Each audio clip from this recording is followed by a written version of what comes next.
नमस्कार दोस्तों, मैं गोविंद प्रसाद केवट, जिला उपाध्यक्ष वीआईपी पार्टी कैमूर बिहार से। दोस्तों, आज अहम भूमिका पर चला हूं।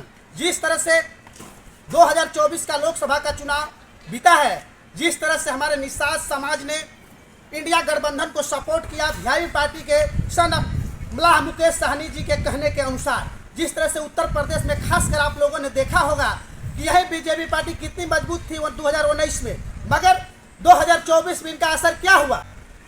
इनकी असर वो हुआ कि उनकी सीट बहुत कम आई। क्यों जानते हैं? यह निषाद समाज का देन था। मैं खासकर अपने निषाद समाज के लिए इसलिए आग्रह करता हूं क्योंकि हम लोगों का जो आरक्षण की बात है, आरक्षण कब मिलेगा? जब हम लोगों की सरकार बनेगी। जिस तरह से आप लोगों ने अभी चलते हैं बिहार में क्या है? बिहार में 2019 के चुनाव में एनडीए गठबंधन ने लाया था 40 सीट से 39 सीट, मगर यही घट कर कितना हुआ? 30 सीट। अब आगे चलते हैं हम झारखंड स्टेट में भी यही असर हुआ देखने को। मैं खास करके निषाद समाज को कहना चाहता हूँ, जो निषाद समाज हमारे 22 उपजाति है, इसको मैं खास करके कहना चाहता हूँ कि हमारे निषाद समाज का जो आरक्षण रुका हुआ है, केंद्र सरकार से पारित नहीं हो रहा है, नहीं मिल रहा है, इस पर मुख्य मुद्दा हम लोग की लड़ाई है। जिस तरह से हमारे वीआईपी पार्टी के सुप्रीमो सन मलाह मुकेश सहनी जी ने यह नारा दिया है कि आरक्षण नहीं तो गठबंधन नहीं, गठबंधन नहीं तो दिल्ली की सरकार नहीं।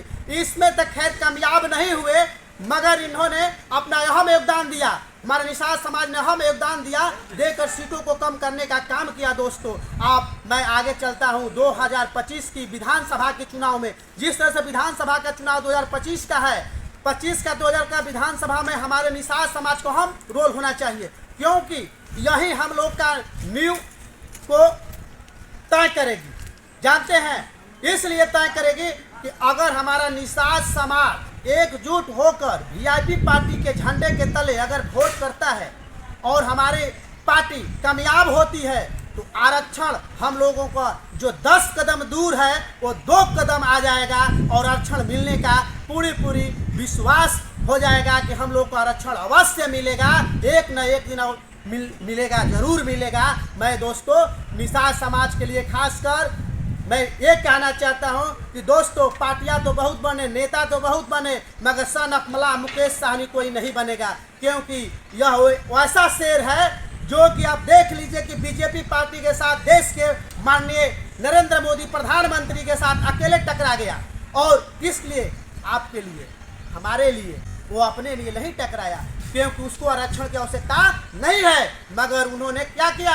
आरक्षण के लिए, गरीबी को दूर करने के लिए, समाज के लिए वह टक्कर हमेशा देता रहा कि उसके लिए क्या, उसको कोई कमी नहीं है। अगर देख लिया जाए वो कोई काम करना छोड़ दे तो कहीं पुहुत बैठ कर खाएगा, मगर यह आपके लिए, हमारे लिए लड़ रहा है। दोस्तों, हम लोग को चाहिए कि हम लोग विशेष करके हमारे जो समाज है, हमारे समाज के जो वोट है वो एकजुट। आप जानते हैं, ये वोट, आपके पास एक वोट का ताकत होता है और एक वोट से आप सरकार को बदल सकते हैं। कब? जब आप वोट दीजिएगा तब। अगर वोट नहीं दीजिएगा तो कभी नहीं बदल सकता।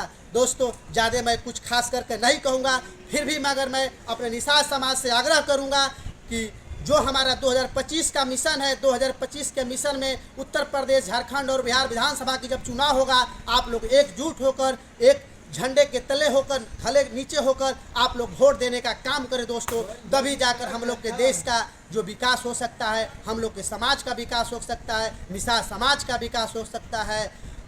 इसी चंद शब्दों के साथ मैं अपने वाणी को विराम देता हूँ।